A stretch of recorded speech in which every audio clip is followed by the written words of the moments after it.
Nosotros estamos aquí con Carlos Anderson en los estudios, congresista de la República. Bienvenido, congresista Anderson. ¿Qué tal? Muy buenas noches. Es un placer estar aquí en Exitosa, en vivo.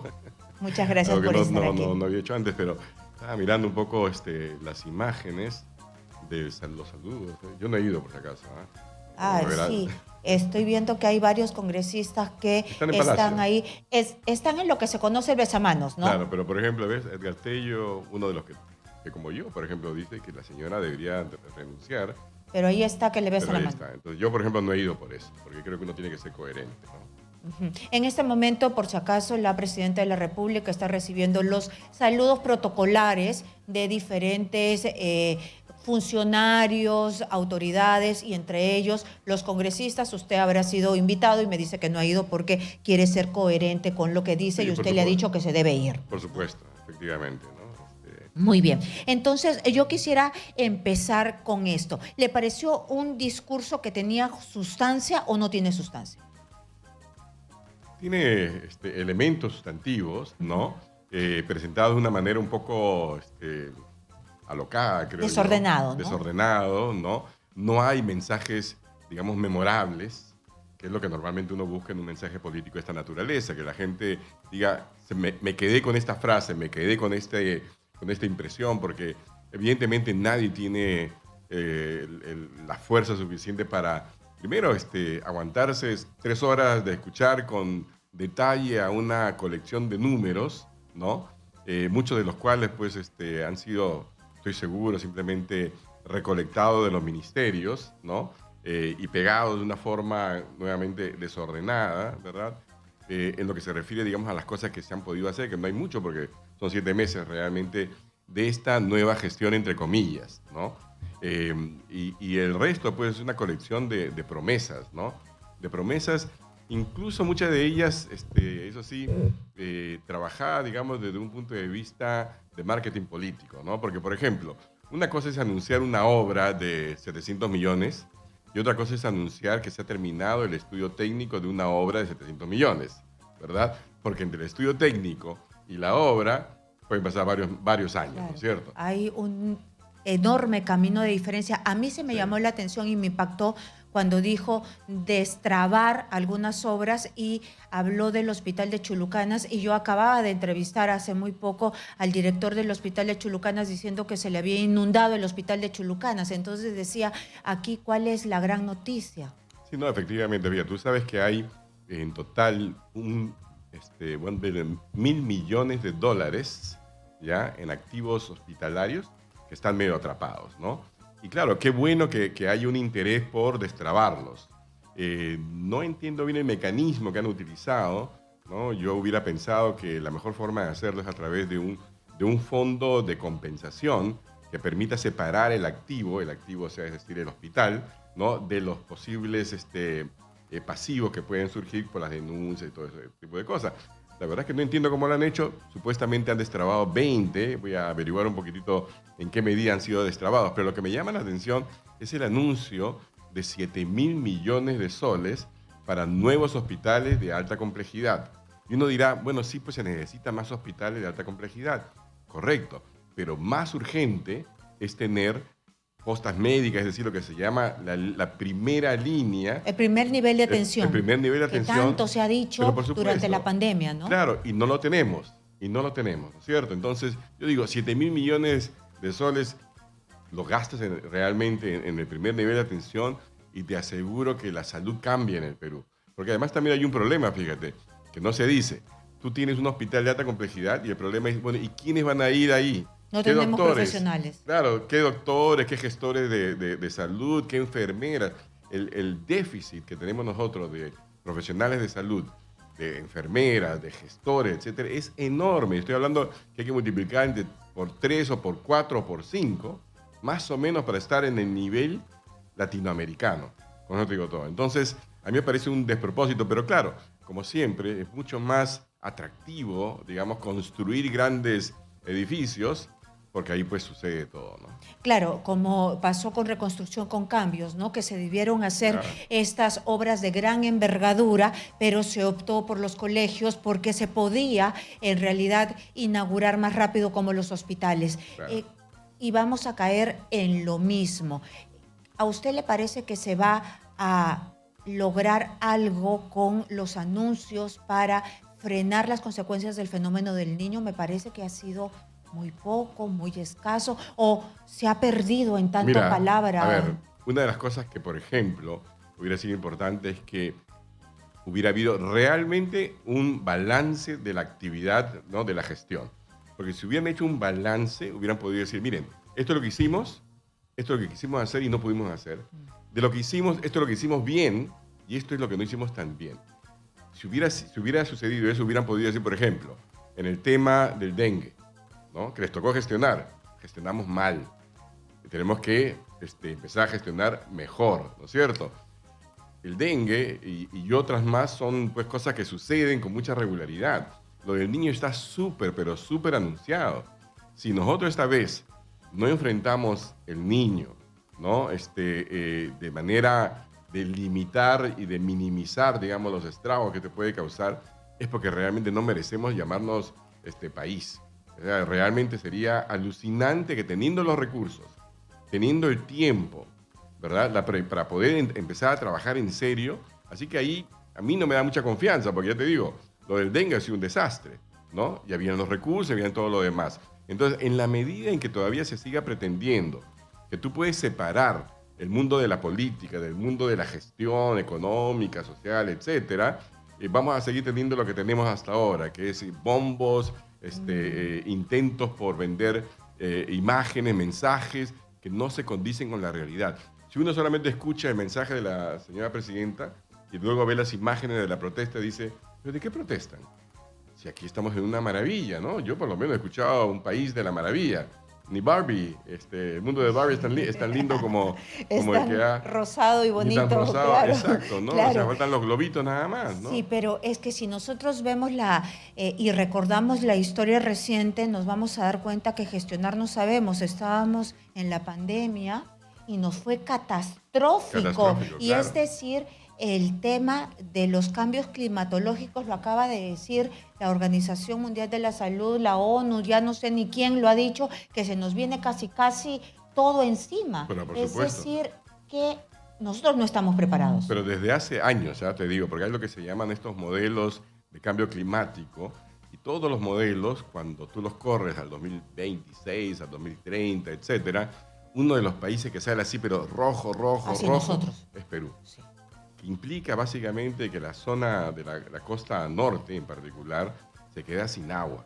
Y en la costa norte nosotros hemos podido transformar, digamos, esos arenales, ¿no?, en verdes productivos de paltas, de arándanos, etcétera. Entonces la pregunta es, bueno, entonces, ¿cómo empezamos a hacer?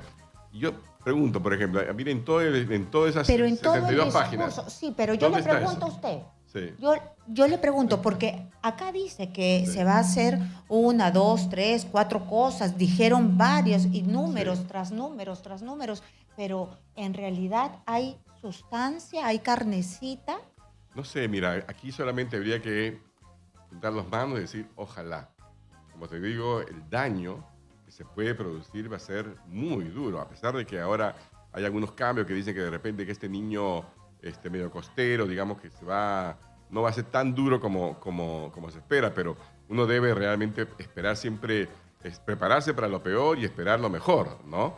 Entonces yo veo más bien que nos preparamos para lo mejor y no nos damos cuenta de para que algo suave lo nomás. peor puede suceder también. O sea, nos habíamos quedado en una pregunta que era sobre economía. La presidenta había hablado de inversión privada, de minería y de inversión energética, pero a largo plazo y además nosotros en inversión privada hemos retrocedido. ¿Cómo podemos entender el discurso? Claro, mira, lo primero que hay que hacer, o sea, lo primero que tendría que haber hecho la presidenta es reconocer el estado de cosas, ¿no? ¿Y cuál es el estado de cosas? El estado de cosas es el siguiente, que efectivamente, debido a la gran incertidumbre, la inversión privada ha dejado de crecer hace ya casi un año que no crece, ¿no? La inversión privada, que es la más importante, de cada 100 soles de inversión en total, 80 provienen de la inversión del sector privado y 20 del sector público, ¿no? Entonces, lo primero es eso. Lo segundo es que la inversión pública también se viene cayendo. este primer trimestre, por ejemplo, se ha registrado el menor nivel de inversión pública en los últimos 10 trimestres, ¿ya? En términos nominales, es decir, tal y como aparecen en soles, sin haber ajustado por la inflación. O sea, si tú lo ajustas por inflación, entonces la caída, ¿no?, de la inversión pública ha sido incluso mayor en lo que va de este año, ¿no? Y uno dice, bueno, pero ¿y cuál es el problema? Bueno, el problema es que cuando uno ve el plan Compunche Perú, que supuestamente es el instrumento que ha generado el Ministerio de Economía y Finanzas para impulsar el crecimiento, ¿no? Ahí te das cuenta que ellos habían decidido que el 60% de toda la inversión pública fuera hecha por los gobiernos regionales y los gobiernos locales. Pero todo el mundo sabe que el primer año de gobierno de los gobiernos locales y regionales no se gasta ni se invierte. Entonces fue siempre una decisión equivocada haber hecho ese tipo de asignación de recursos, ¿no? Entonces la perspectiva para el resto del año, sinceramente, es que la economía como máximo crezca 1%. La paradoja es que para poder crecer 1%, el gobierno, a través de este mayor gasto y todo lo demás, lo que se llama estímulo fiscal, ha hecho un estímulo fiscal de 1% del PBI. Es decir, si no lo hubiera hecho, no crecemos. El crecimiento hubiera sido cero, ¿no? Y además el 1% no nos alcanza para nada. Mira, el 1%, No el 1%, por ejemplo, genera alrededor de 125.000 empleos, pero solamente para llenar los nuevos empleos que se necesitan para los jóvenes que ingresan al mercado laboral, se necesitan 300.000 empleos. Entonces, para eso es necesario que la economía crezca alrededor de 4%, 3, 4%, ¿no? Entonces, cada vez que no crecemos, ¿sí?, no generamos esos empleos y la masa de jóvenes sin oportunidades crece más y más, ¿no? Ahora, un punto importantísimo es el siguiente. Mira, a los inversionistas en general no les molesta el riesgo, ¿eh? El riesgo es algo que ellos miden y es algo que le ponen precio. El gran problema para los inversionistas de corto, mediano y largo plazo es la incertidumbre.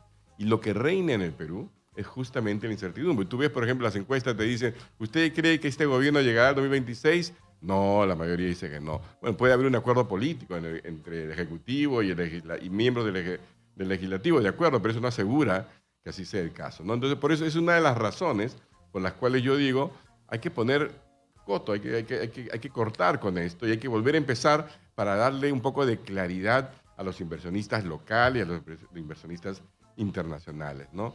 Pero específicamente de lo dicho por la presidenta de la República sobre estas inversiones que en exploración para la minería y sobre estos trazos energéticos, ¿qué quiere decir? Es muy poquito, muy tarde. ¿Por qué? Muy poquito y muy tarde. Mira, si tú ves, por ejemplo, la cartera de inversiones mineras, que está, digamos, casi lista, porque incluso algunos de ellos tienen hasta licencia social, ¿no?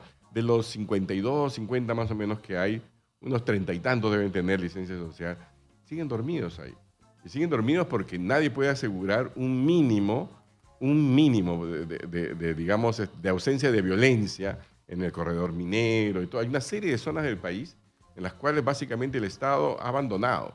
Ha dicho, mejor no me meto porque hay mucho problema. Y el tema es que entonces nosotros, por ejemplo, acabamos de ser desplazados del lugar que hemos ocupado durante décadas como el segundo mayor productor y exportador de cobre, ¿no? Imagínate, ahorita acabamos de ser desplazados. Cuando tú escuchas, por ejemplo, cuál es la discusión de las grandes potencias en este momento, en los principales diarios económicos del mundo, etcétera, te das cuenta que la discusión es qué vamos a hacer con los minerales críticos, así se conoce, ¿no?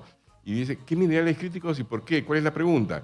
Bueno, lo que pasa es que el mundo está cambiando, dejando las fuentes de energía, digamos, que se acaban, ¿no? Como el petróleo, etcétera, y están trasladándose a energía eléctrica.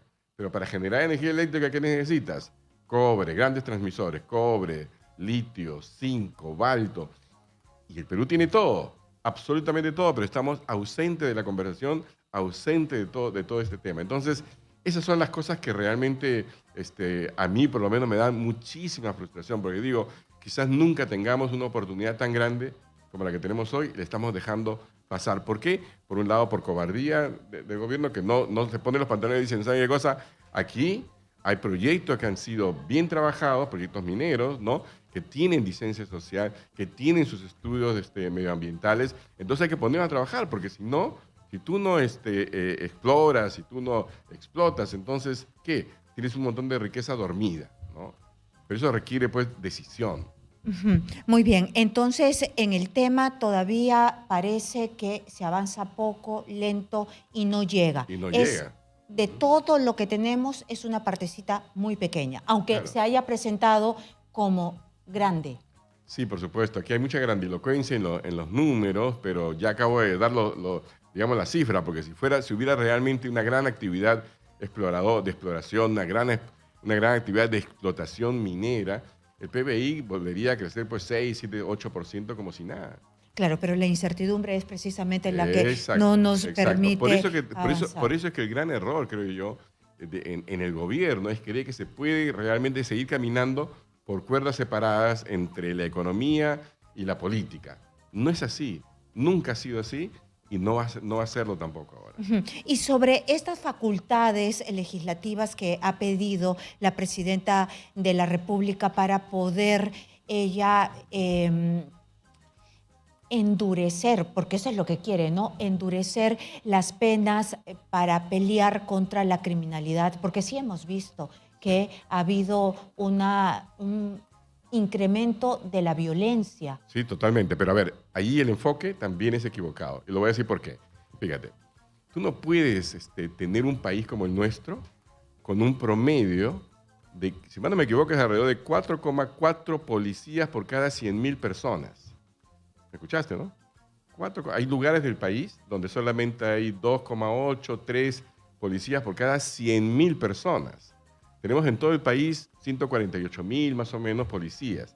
Deberíamos tener como mínimo unos 400.000 policías, ¿no?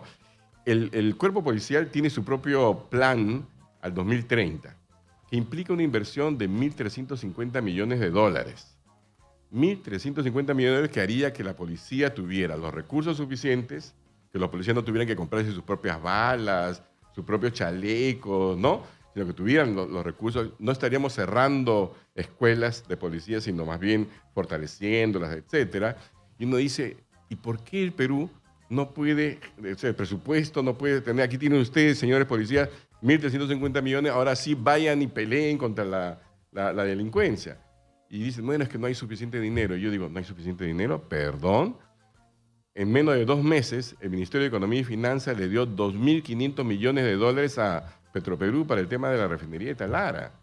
O sea, para una empresa que básicamente está quebrada, no le molesta al MEF soltar 2.500 millones de dólares. Pero para vencer la criminalidad, dándole los recursos a la policía que se requieren, ahí sí, no, cierran los caños y simplemente creen que con un enfoque de cambios de penalidad, ¿no? O sea, el delincuente, ¿no? El que mata a toda esta gente que vemos, si le dice, mira, en lugar de 10 te vamos a dar 15 años, igualito va y mata, Ya, ¿no? entonces para usted aquí está mal enfocado, yo he escuchado eso varias veces de muchos expertos, incluso expertos en seguridad, que aquí no es un problema de leyes porque ya las tenemos, sino es un problema de dinero, De recursos, presupuesto. de recursos. Y el otro aspecto es el siguiente, y yo te lo digo con conocimiento de causa porque yo me he ido a las comisarías, he salido, he entrevistado a un montón de policías en diferentes rangos, porque a veces uno tiene solamente la visión del de arriba,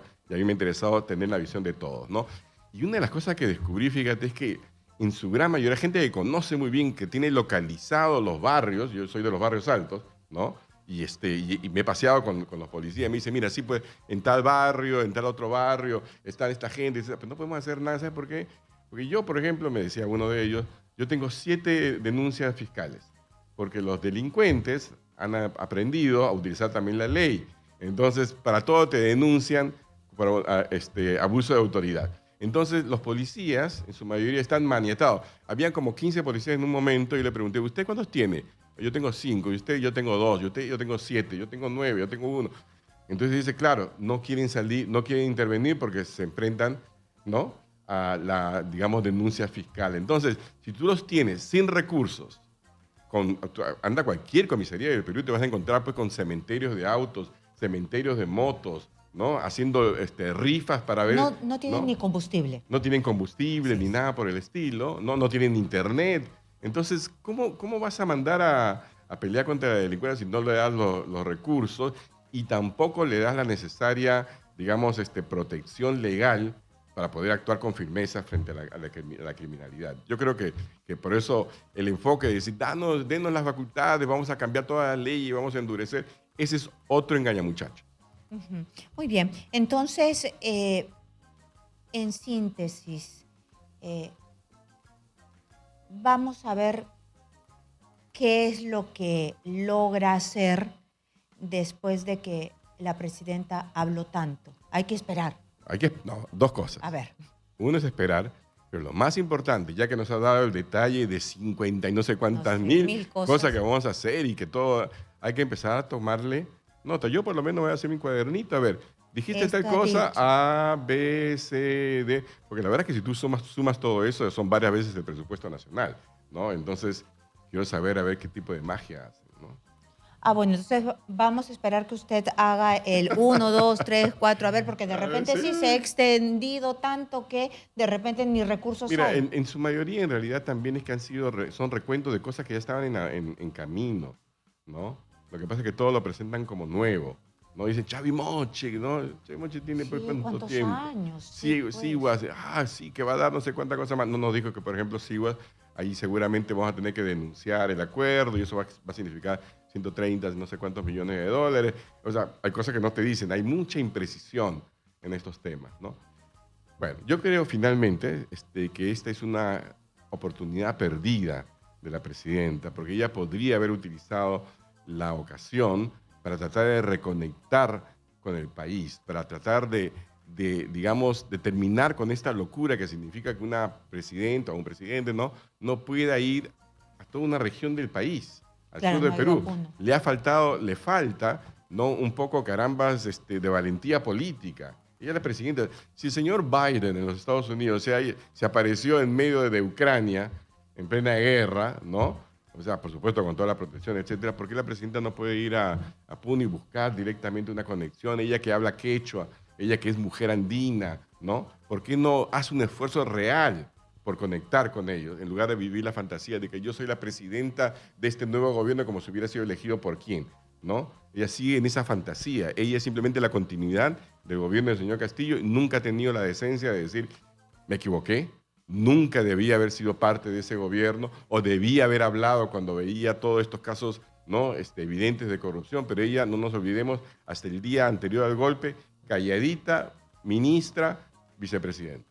Muy bien, muchas gracias por estar aquí. Hemos estado con Carlos Anderson, congresista de la República, haciendo un análisis de este discurso presidencial, el primer discurso, el mensaje presidencial de Dina Boluarte siendo presidenta de la República. Es la sucesión constitucional, como nos ha dicho el congresista. Ella llegó, hay que repetirlo varias veces porque parece que se olvidan. Hay un sector de la población que se ha creído las mentiras de algunas personas que tratan de desinformar y quieren sostener que Pedro Castillo fue vacado por el Congreso de la República, que el Congreso de la República le dio un golpe, pero no ha sido así. Dina Boluarte es la sucesión constitucional. Ella está allí porque Pedro Castillo dio un golpe de Estado. Y yo me quedo con esta última reflexión del congresista Anderson diciendo, ¿por qué Dina Boluarte no va a Puno? ¿Por qué no se acerca hasta esta región? ¿Acaso es una región sin ley? ¿Acaso es una región que es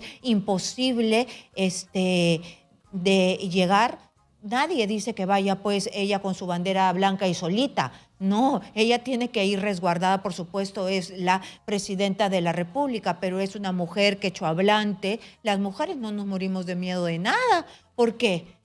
No sirve solamente para victimizarse ser mujer, no, porque yo soy mujer y que por eso me discriminan. Para eso no sirve ser mujer.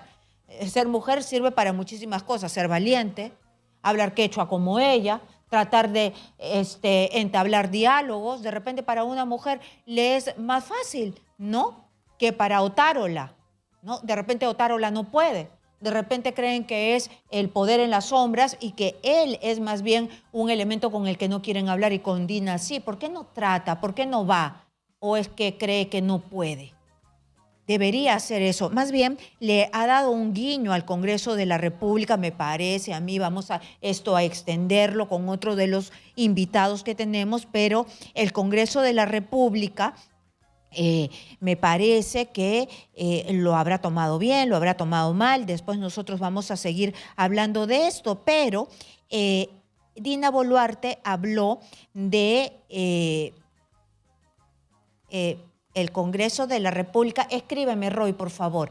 El Congreso de la Dina Boluarte en el mensaje dijo dos cosas. Primero habló de la bicameralidad y después dijo de un posible aumento de la representación de los congresistas. Pero en este momento, más congresistas y bicameralidad, es el momento para hacer eso. Mejor, ¿por qué no? La renovación por tercios, por mitades, que es lo que está pidiendo la población.